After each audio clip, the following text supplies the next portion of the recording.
Hi, this is Brianne with BreeBooks Bookkeeping Services.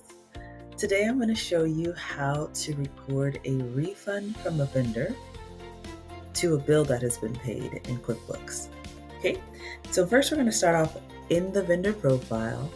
My vendor's name is Adobe, and I am going to locate the bill that I paid Adobe. So the bill was $470, and I paid $470 here. So it's a bill payment.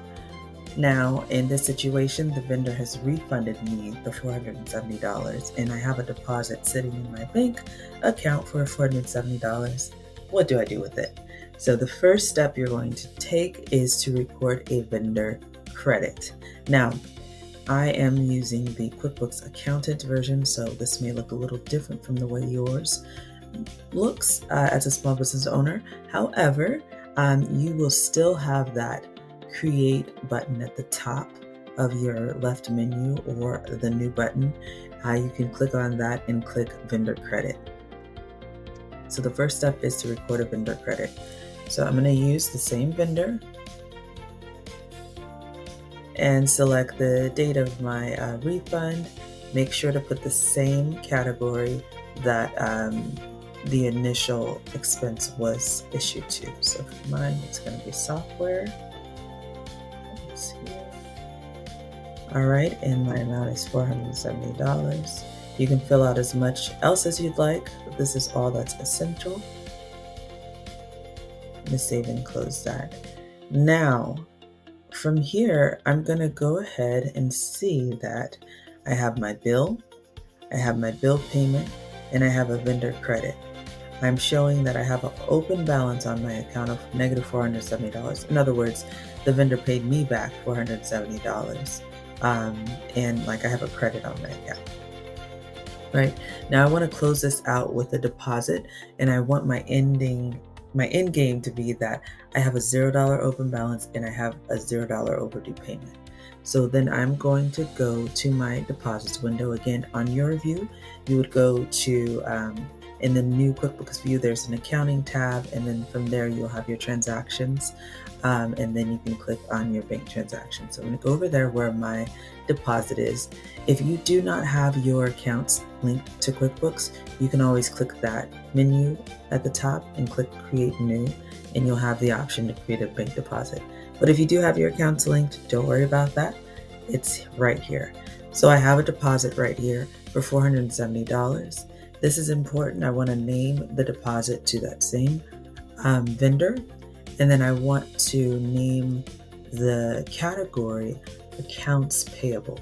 This is very important so that it can get back into the system and close out that bill payment situation in the vendor's account. So please remember, accounts payable, don't post it to the original expense account. And then we'll click post.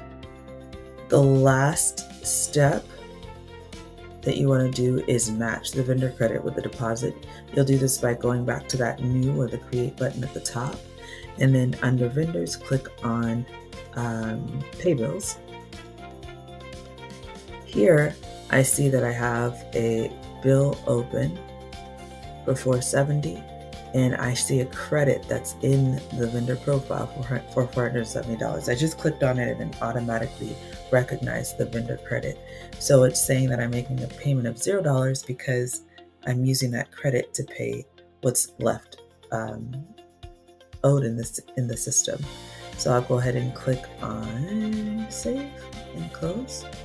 As long as that payment amount is $0. Oh, I do apologize. I forgot my checking account. So make sure you choose your bank account that you're going to pay with.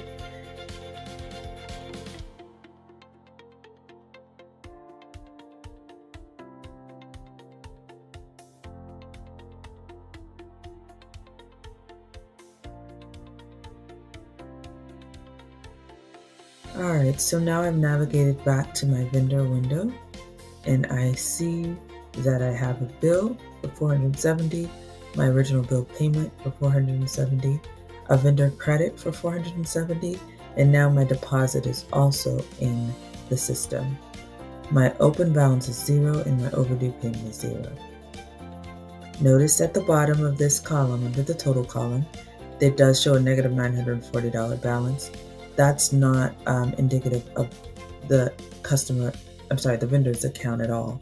This is just simple math of all the transactions that it sees in this column. But what's important is this balance up here at the top, the two balances. And all of the transactions that we have just recorded has created the right balance in your accounts payable record for this vendor.